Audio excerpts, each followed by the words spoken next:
Hello and welcome to another Talk Within the Nine-Sided Circle with your hosts, Mushtaq Nor, Ali Al Ansari, and nor Kyle.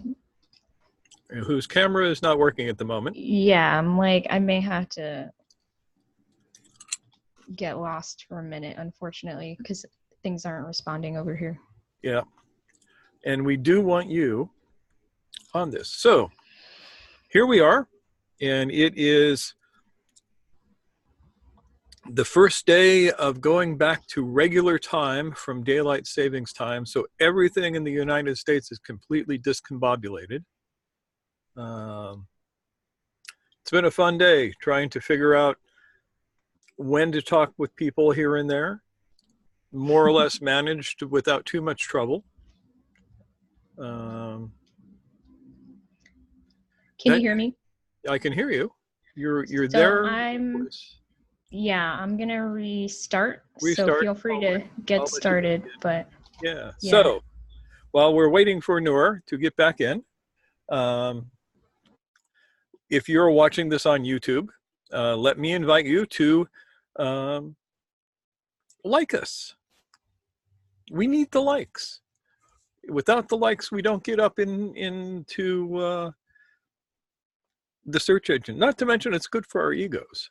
So hit the like button, hit the subscribe button, because who wouldn't want to be subscribed to this? And hit the notification button so you can know every time we put something fun up or something boring up, depending on your outlook. So tonight, we're going to talk about what the heck is the Sufi way? As you all know, the ultimate Sufi movie is called The Jewel of the Nile. And in it, the jewel, who is a person, turns to the bad guy trying to become the good guy and says to him, "Ralph, that is not the Sufi way." And everybody laughs when that happens, but we kind of wonder, what is the Sufi way? Where does it come from? What does it mean? Why do we have it in the first place? And so I'm going to tell you all this stuff. And if Noor gets back in, she's going to tell you all this stuff too.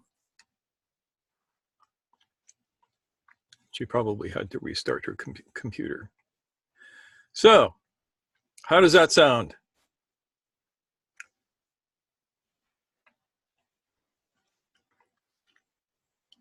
Just waiting for Noor. She will be here sooner or later.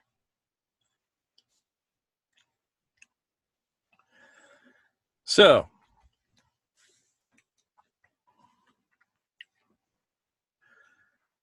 I got to tell you a story.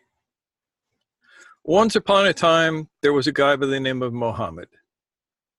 And he went up into a cave and an angel showed up and made him recite things.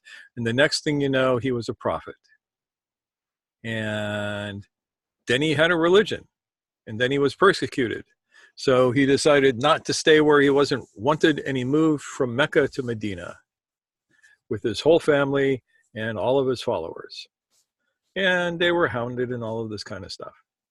But they finally established themselves in Medina, and they built this big mosque. And in the huge courtyard of the big mosque, all around the wall, they built a bench, a kind of a platform, raised platform off the ground. And young seekers would come from miles around, and if they didn't have money and they didn't have the wherewithal to get a dwelling in the town, they would be given permission to sleep on the bench. And the prophet's son-in-law, whose name was Ali, and his daughter, whose name was Fatima, were given charge of these people and told to train them and guide them and all of this sort of stuff. Now, in Arabic, a bench is called sofa. It's where we get our word for sofa or couch. You know that a couch can be called a sofa. That comes from the Arabic, and it means a bench that you sit on, or in this case, oftentimes sleep on. And the people who were there were known as the Ali Sofa, the people of the bench. And these were the very, very first Sufis. Now, a lot of scholars say, oh, Sufi, that comes from the Greek Sophia, which means wisdom, which sounds good, is not true. They say it comes from the Arabic Safa, which means pure. And that sounds good. And some say it comes from the Arabic Suf, which means wool, because they wore wool cloaks. But the real truth is they were the people of the bench, guided by the prophet's daughter and son-in-law, and taught their practices and all like that. Now, there were huge amounts of politics that went on, especially after the death of the prophet. We don't need to go into any of that. But some of these people and some of the companions of the prophet, continued the teaching. And from that is where you get all of the Sufi orders eventually. Took a while for them to form. I'm glossing over this a lot, of course. There she is. And where is she in here? There you are. And voila, you're a co-host again. I miss. There you are. Say hello to everybody. Hey again, everyone. So we're just going over the story of the people of the bench. Ah, yes. Now, this, of course, does not answer the question, what is Sufis? Now, I should tell you that there's a huge amount of misinformation, disinformation, lies, half-truths, and other such things about Sufis out there. One of the biggest ones, and one of my favorites, this is my absolute favorite of all of the disinformations, is a real Sufi will never call himself a Sufi. Have any of you heard this? I don't even know if I've heard that, but I'm sure it's a thing. Yeah, it originated with this cat by the name of Idris Shah, basically. I was thinking I'd heard it, and I've read a number of his books, so there it is. And this has no meaning at all. It's useful for manipulating people, but that's about it. Yeah, Aaron says, I think I read Idris say that. Yep. Yeah. So we always like that, because when that rumor started floating around, a bunch of us started claiming that other people were Sufis. And mostly it was the really staunch Wahhabi types. Oh, snap. The guys, I can imagine. Yeah, the guys with the rods up their ass and everything. It's like, hey, Abdul Khalik's really a Sufi. Did you know that? And then they'll go to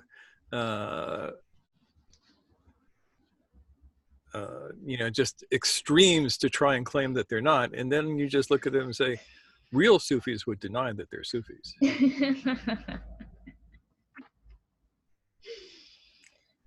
Sticky wickets. Yes. So, what is Sufism?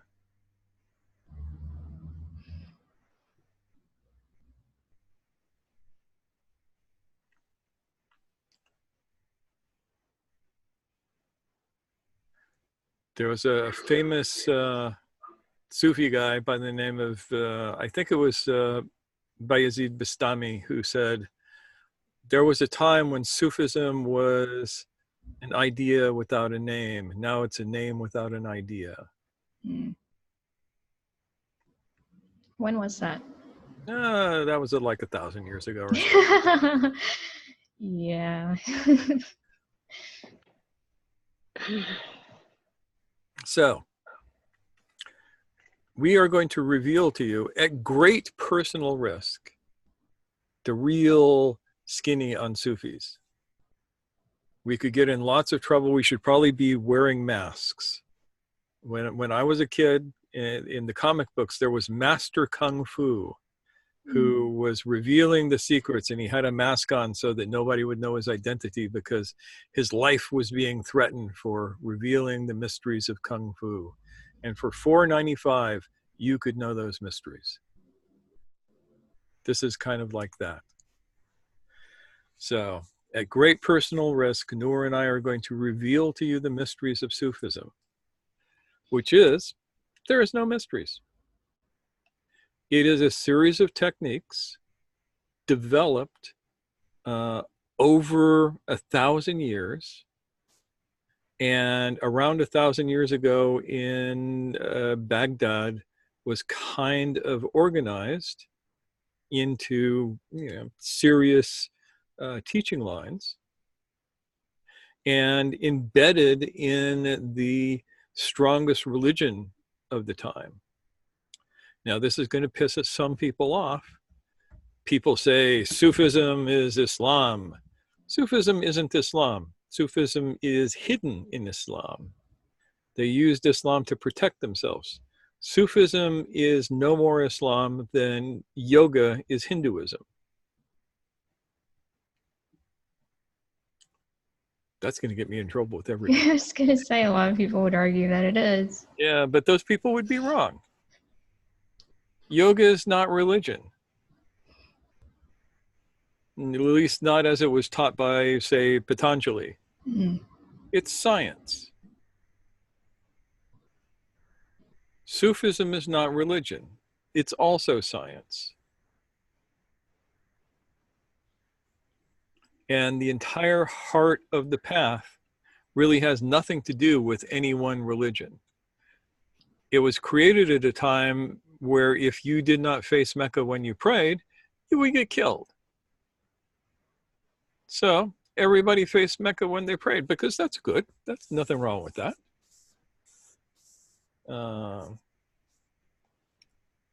But Sufism works whether you face Mecca or not. And what are we talking about here? We are not talking about ecstatic states. We're not talking about poetry. We are not talking about divine love. We're not even talking about love of the divine. All of those things sound good, and they're all very, very nice, and I'm all for all of them, but they, in and of themselves, are not Sufism. They are not the Sufi path. It is not the Sufi way. The Sufi way is the way of awareness, the way of being awake, the way of removing conditioning from the ego so that you can experience the unconditioned self. That's all it is. That's not a terribly big order, is it?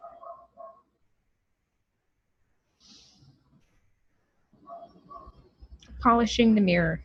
Polishing the mirror. Yeah. Say more about that. I mean, I know that that's a phrase we commonly hear in Sufism. And I think some people take it to mean purity in a more traditional sense, like don't say bad words. And in Islam, for example, don't drink alcohol. But in the context of Sufism, in the way that we're using it, it's more about becoming more in touch with your own humanity, with your deeper essence. And I think I talked about this with David a bit, in that we can talk about it as devotion to the divine, or we can talk about it in terms of reflecting back, expressing that unity with the divine by shaving away the ego and all that stuff. And polishing the mirror is one way to speak about that in metaphor.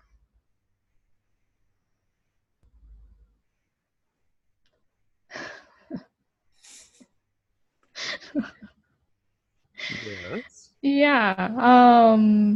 I mean, well, again, I want to clarify shaving away the ego.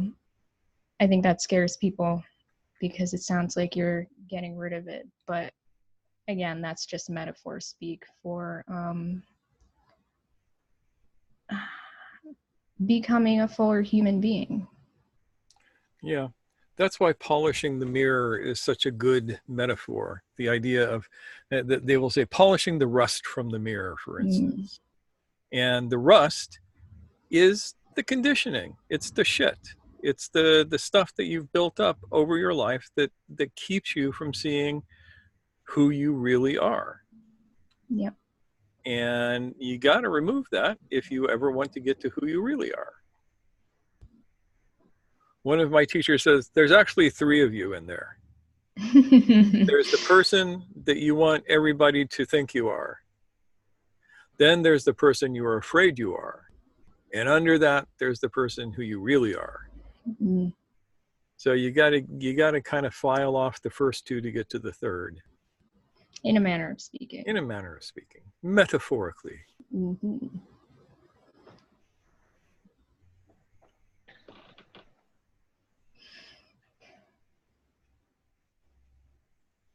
So any thoughts so far before I get into more of this and find more people to insult and offend and scandalize?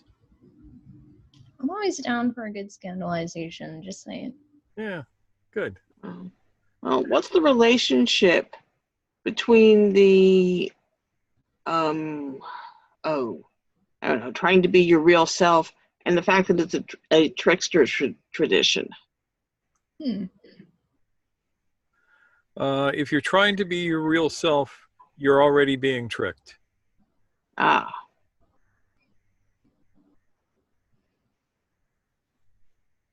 Okay. I would like you to try and be not Nancy. Obviously impossible. Yeah. Yeah, the idea of trying to be your real self is one of the impediments. That's part of the dust on the mirror. Okay, well, you did say the unconditioned self rather than the real self. Yes.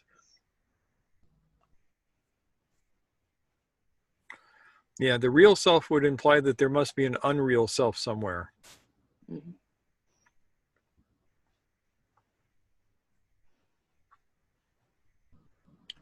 And there's not. There is you, and there is the conditioning that you identify with, which are objects given to consciousness.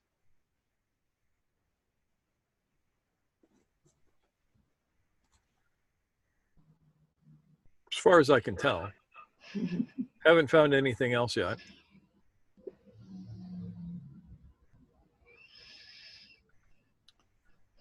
And I'm glad you mentioned trickster tradition. Mm. Sometimes Sufism is a trickster tradition. Not all the time. But there are there are different flavors of groups that call themselves Sufis. And I'm going to give you some of them. One of my favorites, and the ones that I really like poking fun at, even though they're really nice people, most of them, are museum Sufis. You can tell the museum Sufis because they think Sufism is dressing in funny clothes and trying to talk with an accent even if you don't have one.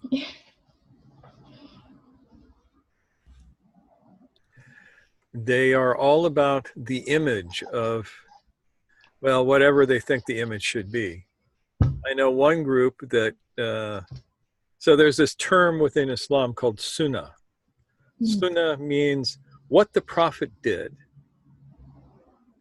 And so they dress in a peculiar manner, in the manner of a 19th century Turk, basically. And they claim that it's sunnah. But I happen to know to an absolute certainty that the Prophet Muhammad, peace and blessings be upon him and his family, never dressed like a 19th century Turk. So you get these things, these ideas, these rules, game rules, basically. Y'all know what game rules are, right? To backtrack, Aaron says, sounds a little anachronistic. Just a little. It's very anachronistic, and not in a creative way. Yeah. All right, so let's talk about game rules. Let's talk about game rules. Yes. So, you know, Aristotle gave us a two-valued logic, right? A premise, a conclusion, is either true or false. Mm-hmm. Now, this gives us formal logic, and it's nice as far as it goes, but it's incredibly limited because, as my old buddy Bob Wilson used to say, the universe contains a maybe. So he suggested, and I kind of agree, that a five-valued logic works even better. So a conclusion can be false. A conclusion can be provisionally true, not falsified. A conclusion can be unknown.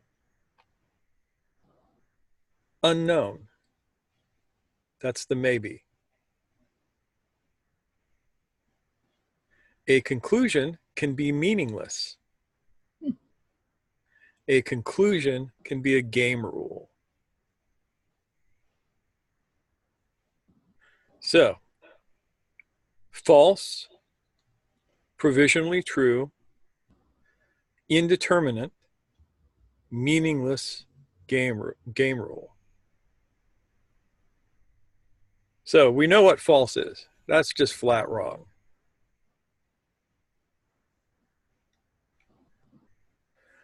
We know what provisionally true is. Every test says that it's true. It has not been falsified. Indeterminate. We don't know yet. There's a lot of stuff we don't know yet, but it doesn't fit into classical formal logic. Meaningless. There's huge amounts of meaningless out there, and because we don't recognize it as meaningless, we end up acting as if it's real. Do you have an example? 'Twas brillig, and the slithy toads did gyre and gimble amongst the wabe. All mimsy were the morrow groves, and the mome raths outgrave.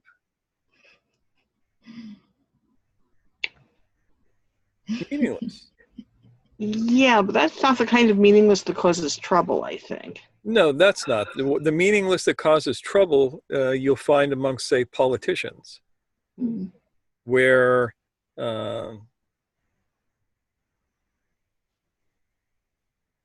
like Donald Trump talking about all of the fake news without defining what fake news is. It's just a label that he puts on things. Now, a game rule is a set of rules that if you want to play a particular game, you must follow. For instance, if you want to play the Muslim game, you have to follow the 5 pillars. You have to, say your prayers. You have to not eat pork. You have to not drink alcohol. There's a whole list of rules that you have to follow. And they're game rules. If you want to be a Christian, you have to follow certain game rules. You have to act as if these things were true. If you want to play Monopoly, you have to pretend that those little spaces on the board are worth something. And if you don't, then there is no game. if you are playing a game of tennis and you don't acknowledge the rule that if you don't get to hit the ball, the other person gets a point, and the rule that says points mean something, then there is no game of tennis. Does that make sense? Yep. So, most of what passes for Sufism in the world today follows a set of game rules. For instance, the museum Sufis. Their game rules say you must dress in a certain manner. You must espouse certain religious beliefs. You must talk funny. You must act in a somewhat outlandish manner. Outlandish meaning as if you were from someplace else. That's what outlandish means. Even if you're Joe Schmo from Kokomo, right? You have to act like you're a 19th century Turk. You have to dress like it. You have to do all of these things, or you can't play that game. Now, there are also what I like to call boutique Sufis. Now, the boutique Sufis tend to like to dress in soft and natural fabrics, a little new agey. They listen to a lot of poetry, and it's all about, you know, Rumi and divine love and, you know, all of this stuff. And if you want to be a boutique Sufi, then you have to talk about divine love all the time. You have to be basically a new ager. Maybe a little bit academic too. Maybe a little bit academic. Yes, academic does definitely fall into this. As a matter of fact, that's its own subcategory. There are the academic Sufis. God bless their little souls. And they're the ones who have 1,000 proofs of everything. And to be an academic Sufi, you have to follow the rules of academia. You must publish. You must have a degree. That sort of thing. There are the cult Sufis. And they are usually built up around a cult of personality. And so, hey, my sheikh is the Qutub al-Zaman, the pole of the world. And you need to not follow anybody else. You need to drop all of this stuff that you've been doing and come and visit this sheikh, because he's the real deal. He's the only one who can get you there. Maybe a little bit of proselytizing in there. A lot of proselytizing. Yeah. Maybe some calls to like devote your finances. Yeah. Yeah, that stuff. Mm-hmm. So, all of these, oh yes, and there are the rascal Sufis. That's people like Idris Shah. Yeah. Idris Shah, people don't realize this. Idris Shah was a complete fraud. Idris Shah built up his reputation through very, very unethical means. There are all of these books published under all sorts of different, my favorite of which is The Teachers of Gurdjieff.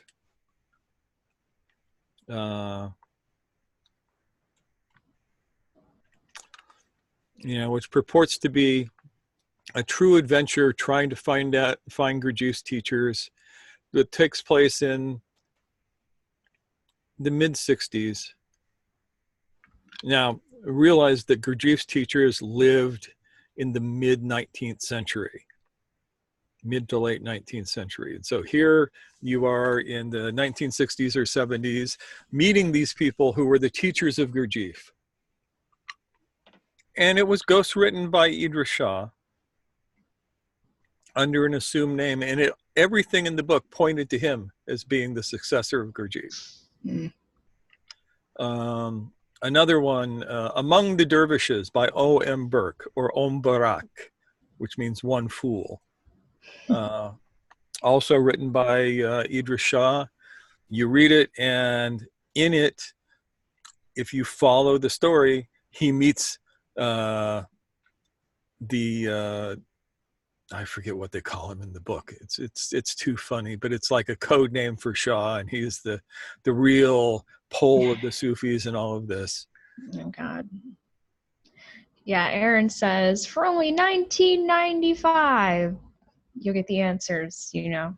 And then he says, Idris seems to talk in circles. I had a hard time reading his stuff. Yeah. If you follow his history, it's actually very, very sad. You know, his involvement in the occult, he was, I'm trying to remember the name, the guy who founded the Witchcraft Museum on the Isle of Man, and founded the modern witch movement, or at least one of them. The Gardner, he was Gardner, yeah. Yeah, he was Gardner's secretary. Oh, wow. Yeah, that's where he got his access to most of his occult literature.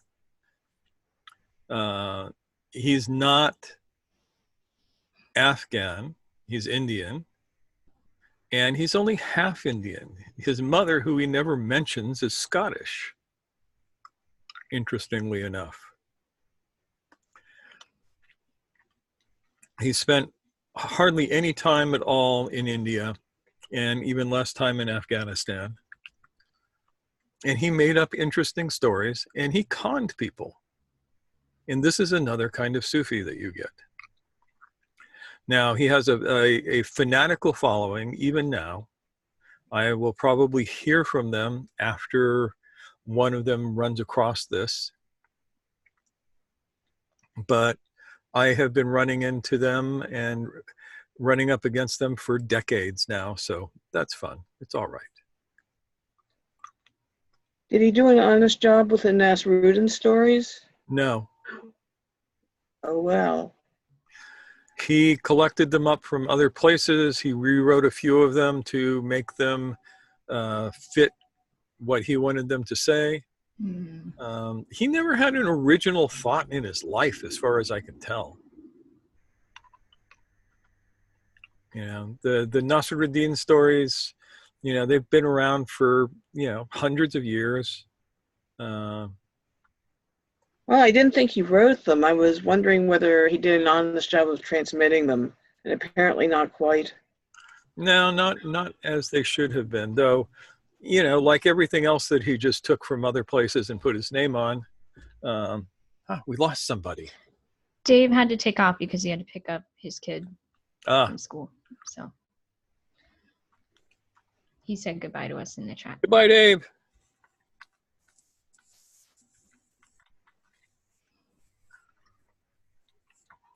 Well, I'm glad he could make it in. I've missed Dave the last few weeks.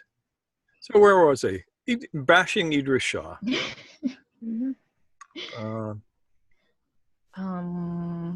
But enough of that. I mean, you have that kind of person purporting to be a Sufi. Highly manipulative, cult figure. And then you have real Sufism. What's that? I could tell you that it's what we do, but that would not be entirely true. What we do is an expression of real Sufism crafted for this time and place, with most of the trappings removed for most of the people involved. If you are not already a Muslim, I don't want you to be a Muslim unless you decide you want to be, in which case you're welcome to be. But what we do has no requirement for that. If you are a Muslim, I will talk to you about this stuff somewhat differently, because the common scientific language of Sufism is contained within Islam. just as the language of the Kabbalah is Hebrew. You know, Judaism gives them their metaphors. So it's actually easier to work with Muslim people because I don't have to translate as much. But for us, that is not as important as working with people who don't care if they're Muslim or not. Because this is not about religion. This is about science. Science says that you learn through observation and experimentation, and that your results must be repeatable. We know the results that we want. The results that we want is for y'all to be awake, for you to break your conditioning, for you to step away from all of the crap that you've carried that gets in your way, and be who you are as a deconditioned human being. That's what we want. The techniques of Sufism are one of the ways to produce that. There are, of course, other ways.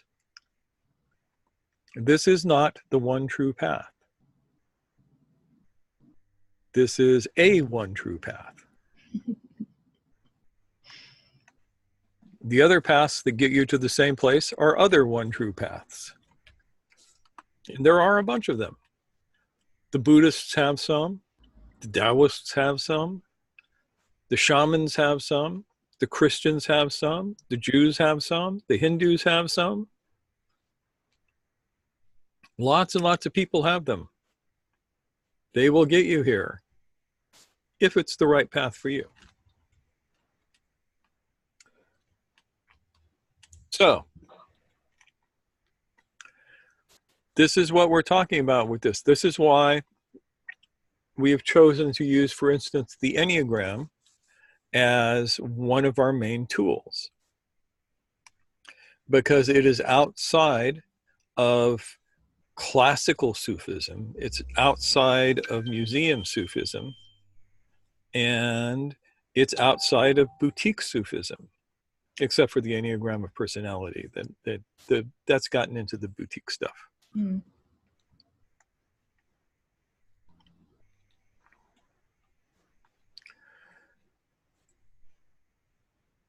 And so, what real Sufism is hanging out on a bench somewhere with your friends.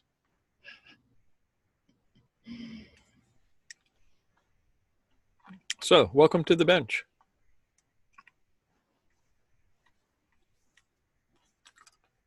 Good company on the bench. Good company on the bench. So, questions?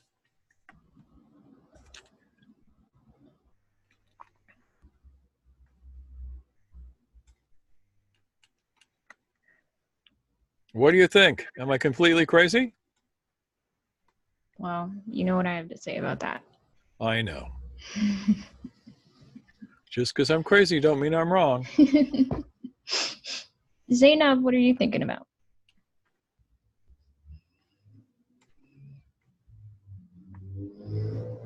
Sounds fun. Yeah. A bit of a stress off. What's that? Yeah, it takes a bit of a stress off. Yeah. Not being a religion and science. Mm-hmm. I think for people who have grown up with a certain amount of game rules, it can be a relief to not have that be the focus anymore. Yeah. And at the same time, a lot of the techniques of Sufism came from Iran. Did you know that? Not from the Arabs, which pisses the Arabs off. But you know who Salman Farsi was, right? No. Everybody in Iran knows who Salman Farsi was. Salman Farsi was one of the companions of the Prophet. And I think he was the first non-Arab companion. He was a Magian, and he came from Iran and literally sold himself into slavery to get to Medina. Determined dude. Yeah, very determined, because he knew that there was a prophet had appeared upon the earth, and he needed to get there and be with him. So he did. And after the death of the prophet, he was connected with the tradition of the people who became known as Sufis. And they talk about, various Sufi sheikhs possessing his staff, for instance, and that being handed down. And we know a number of very important people, Imam Jafar al-Siddiq possessed the staff of Salman Farsi, for instance.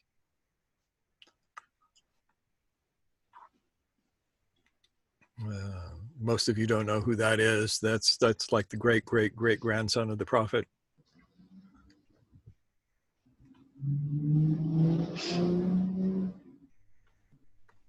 So when they talk about Sufism being older than Islam, Sufism is not older than Islam, but the techniques that Sufism uses are older than Islam. Mm-hmm. And a lot of them came from, some very profound traditions, and were incorporated because they work. Yeah, I mean, we talked a little bit about shamanic roots and a few other things. And Dave, last week, I'm sorry he's not here to hear me compliment him on this, posted an image of an Arabic translation of Patanjali's Yoga Sutras that looked like it was from at least the 14th century. Yeah. So there you go. Sufi axiom, steal from the best. If it works, it works. I think that's one of the key takeaways. Yeah, and that's why it's science rather than religion. Mm-hmm. Science has its rules, but they're not so much game rules, because with a game rule, if you stop believing the rule, everything still works. Poof. Yeah. The rule becomes irrelevant. Yeah. But with science, gravity works whether you believe in it or not. That kind of ties into Aaron's question. He says, are there rules without games when finding conclusions? Yes. You could argue that all rules are game rules, but I'm not going to go there because that's just a little bit too solipsistic. But there are rules of inquiry. And they're not so much, in order to be an inquirer, you have to follow these rules, as rules like, if you walk into a wall, you will get a certain sensation of reality. That's a rule that doesn't require a game. If you jump out of a 10-story building, you are going to accelerate at 32 feet per second until you reach terminal velocity or hit the planet, no matter how hard you flap your arms.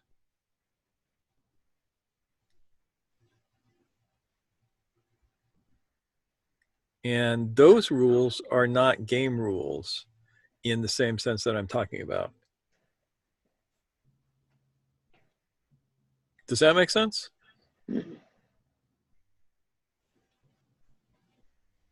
Does it make sense, Aaron? It was his question. Yes. He says, yep.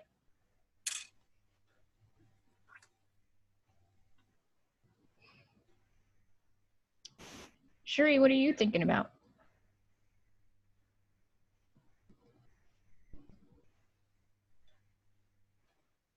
I'm just thinking about the conditioning that we all come from dictates how we relate to each other. And when people come from different backgrounds and conditioning, how they clash. And you can be completely bamboozled by someone's reaction and try to justify your position. So I'm just thinking about, how do we break this conditioning down where we can all be harmonious, that we don't always get these frictions? Or are we always going to get that because we do come from different cultures, which add a layer of one type of conditioning, family conditioning, our intelligence, and how we can create that harmony? I'm just wondering, what's your, you know, apart from saying come to the breath, when you're in the middle of a conversation with someone and it's turning into a full-blown argument. And I was just having a conversation with someone, he said, maybe it's just generational. My generation doesn't do this, but your generation does that.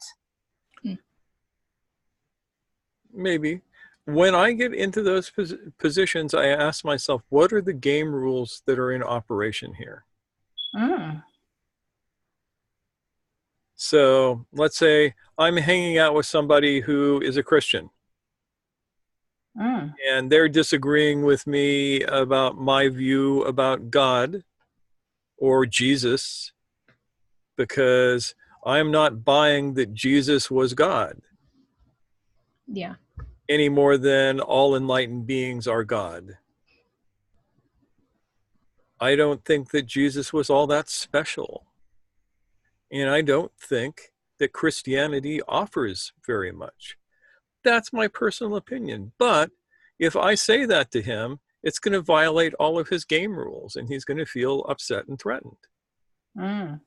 So if I know what his game rules are, I can be careful not to violate them,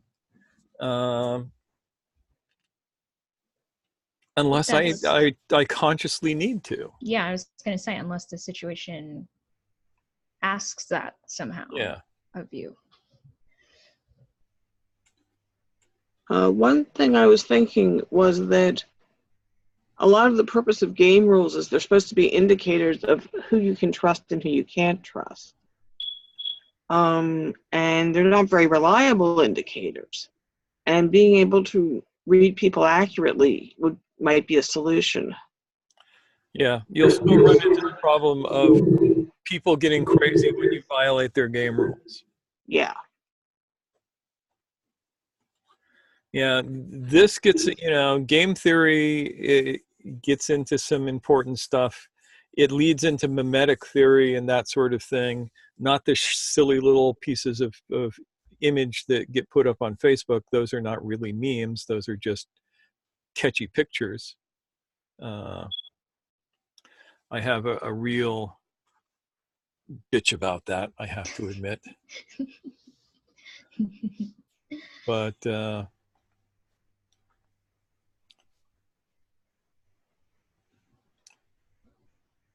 yeah, if the first thing that I do is I try and understand what people's game rules are. Now, there are some game rules that I will not play by, regardless of,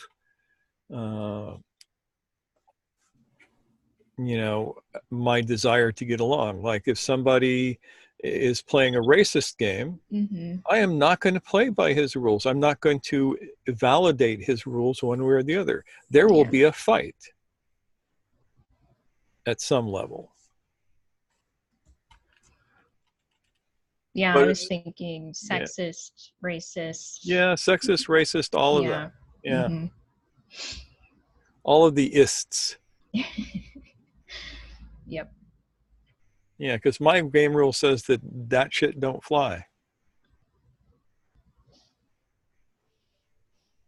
But I will tolerate somebody who is just like unconsciously racist.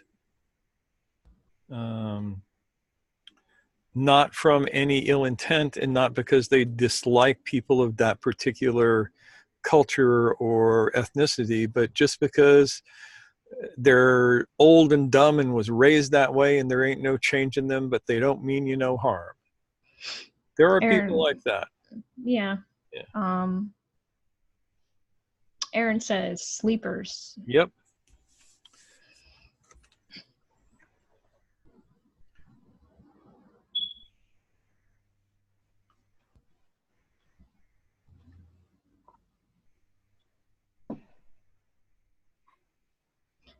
Sheree, does that help at all? Oh, I'm just still thinking a lot about some of the conversations I've had. I bought this really cool book in an op shop yesterday. It doesn't feel like it's been read, and it's only a couple of years old, and it's written by a Syrian architect. And she's talking about how architecture has influenced the conflict of her country, and how for thousands of years, you know, Muslims and Christians have lived together, all different types of people from all over the world have lived together in harmony. And in this recent time, the building of gigantic, I guess you would describe them as ghettos, because I've only just read the first few pages, and it's about, she's talking about en masse compression of a population of different types has created this friction. And now they're destroying everything. And how do they reconstruct now after this has happened? They are talking about not reconstructing these mass buildings where you're compressing people together. And it made me think about how much tolerance do we build into our lives, that we have some separateness so that we can live in a kind of harmony. But is that an illusion, a delusion of ourselves, that it's not until we're pushed together and we're faced with our conditioning, what do we let go and how do we come back to our true essence? I mean, that's interesting because in a lot of ways we don't have, like here in LA, for example, one of the issues we have is that urban sprawl is a problem. Like there isn't enough housing for everyone, and yet we are running out of space horizontally to build things. And what we have is called like the wildland urban interface. I think that's the right terminology, but in any case, it's like people are put literally on the front lines of wildfires and all that stuff because they're on the edge of nothing. And that's because of this urban sprawl. And at the same time, we also have this issue of a lack of housing because we're not building up. We don't have the zoning laws in place that would allow for that. And people have this idea that they don't want to change the feel of their neighborhoods and stuff by building upwards, which in some ways is what we need to be doing. But at the same time, these buildings go up and it's only rich people who live there, and they're adding to the traffic problem, and people have to commute, like working class people have to commute into the city because they have to live outside of it where they can afford to live. It's just becoming this layered issue of people not understanding that we have to live closer together now. We have to be able to tolerate being in each other's presence. So how do we as a small group of people start influencing things? Well, I think on some level it means being more flexible, not necessarily in our values that we uphold in terms of our own behavior. And I don't mean like bad behavior, good behavior, but norms. There is a sense that we need more collective consciousness, but at the same time, we also need to, within that sharing, be able to allow others to be who they are without making it personal, making it personally impact us in a way that feels threatening. Does that make sense? Oh, yeah. And we have to do what we're doing here. Yeah. You know, we have 1, 2, 3, 4, 5 or so different ethnicities right in this group here. And we're all hanging out. And the ethnicities don't seem to make they're not a big deal. They certainly may influence how we approach our spiritual work and whatever baggage or blessings we may bring to the table. But at the same time, we're still able to collaborate. Yes. And we're able to not just acknowledge each other's differences, but delight in each other's differences. Mm-hmm. And that's a big thing. And I think when conflicts arise, being able to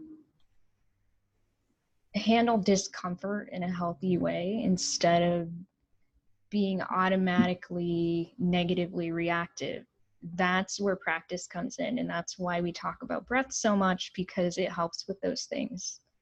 And when you're able to have those just mere seconds of emotional groundedness, the conflicts don't become as heated as they might if you don't have that opportunity.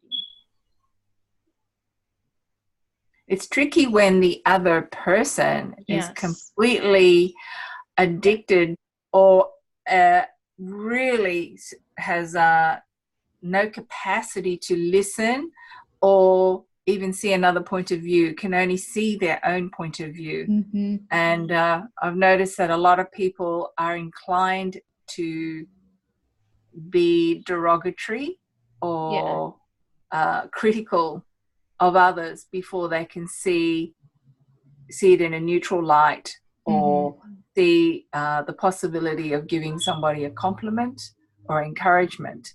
Right. I mean, this is one of the hardest things about this work, is that if we are successfully progressing and becoming more grounded and more patient and more flexible, all that stuff, that doesn't mean other people around us are. And that is where, like, the rubber hits the road, and it can be really tough. We cannot force people to take on that work. We can set an example.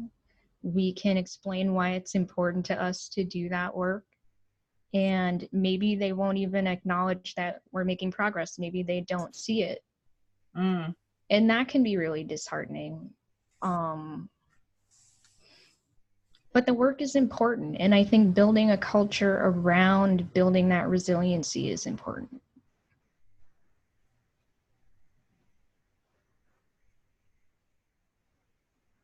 And that's something that we need to work on literally globally right now. Yeah. What I'm seeing is people who react badly to the idea that kindness is good for anything. Yeah. Thank you, Ayn Rand. Oh, God. Well, I mean, she has her influence, but I'm seeing people on the right and the left who are not obviously influenced by Ayn Rand and hate the idea of kindness.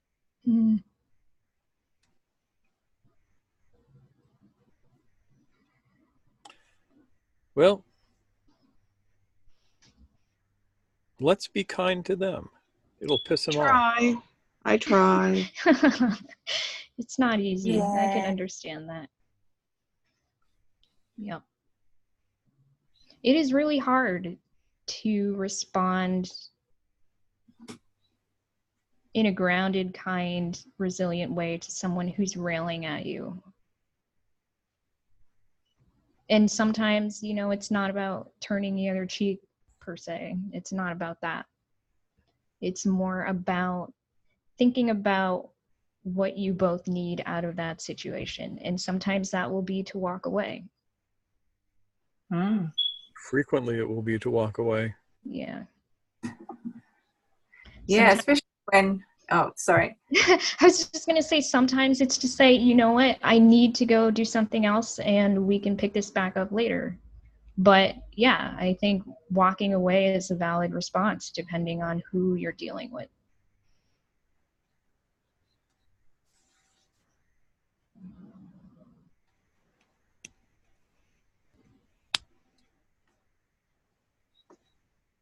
I noticed a habit of speech where people say, you know what I mean?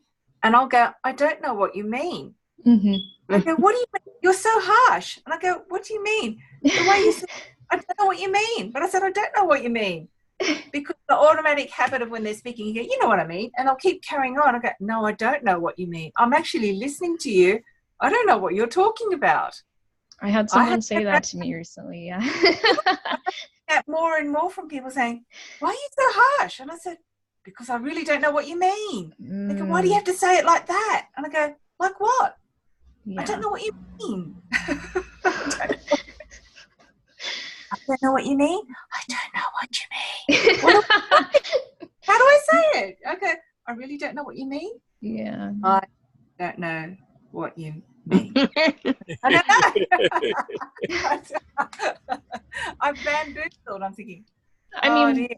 one strategy I found for that is I like to say, if I really don't understand, I don't want to be like, I don't understand, or I don't know what you're talking about. It's more like, tell me more about that. Because then it feels to the other person like you're listening, you're being receptive, and you're waiting to find clarification in what they're saying. Yeah, because I'll say, I haven't finished talking. And I said, okay, but I don't have any background on what you're talking about. Yeah. So yeah. you fill me in, but apparently I respond too quick. Perhaps so. Maybe that's something to think about. Maybe it's something to watch for. Yeah. Yeah, I was just thinking, it was just funny. I thought maybe when your brain works quickly sometimes, because I've been in shops and the person's adding up and I'll give them the total before they've even punched it in. And I have to sit down and go, oh. And they go, yeah, you got that. You calculated that in your head? I went, yeah. Yeah, I mean, sometimes we do have to hold back a bit so that other people don't feel, so that people don't read it the wrong way, you know? Yeah. Yeah. It's just about reading the situation as best as we're able to. Yeah.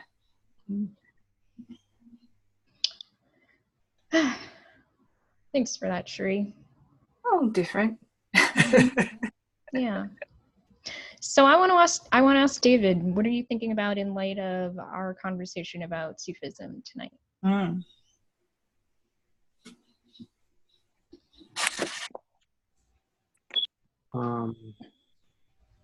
I was thinking about what are the game rules of Sufism. And you have to ask, which Sufism? Yeah, I think that's... Right.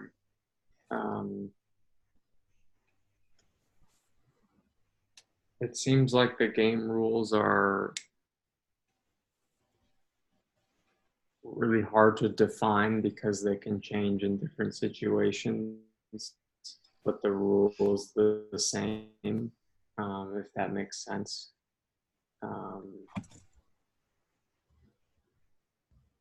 And a growing understanding of a rule makes your actions according to it change, I think, as well. But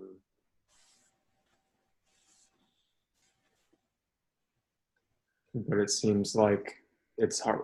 The game rules that are actually in play are really hard to define in words, which is why it takes a while to learn them. But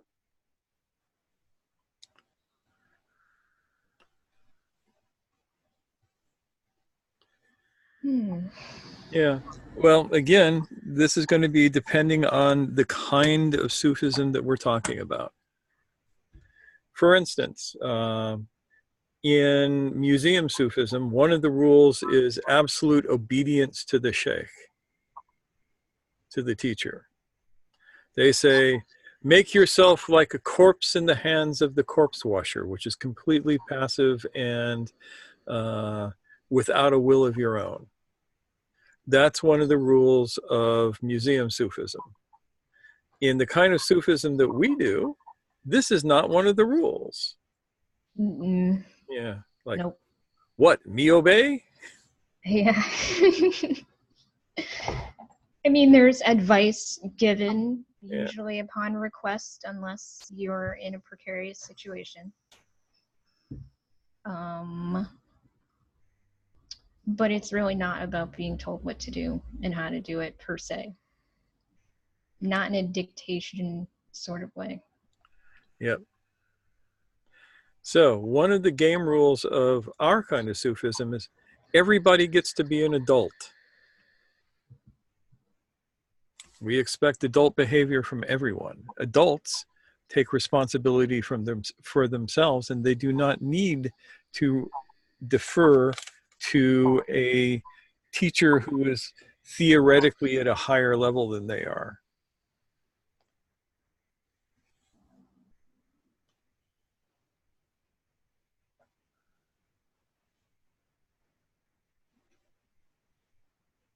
Does that make sense? Mm-hmm. So those are examples of the game rules that you would find in two different flavors of Sufism.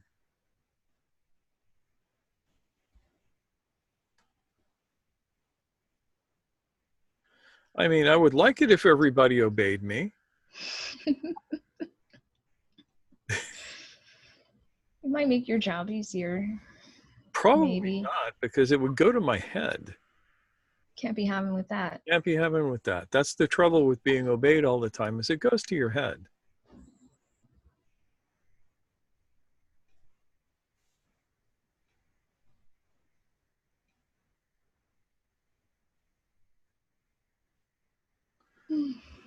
So, last questions. And or thoughts. And or answers. Mm-hmm.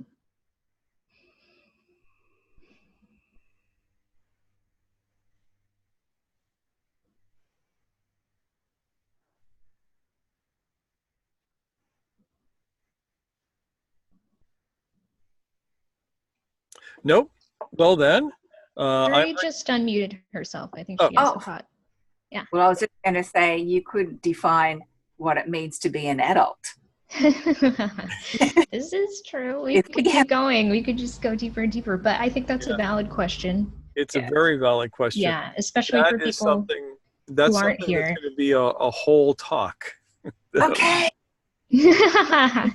Yay. Mm. Yeah, human adulthood is a whole thing.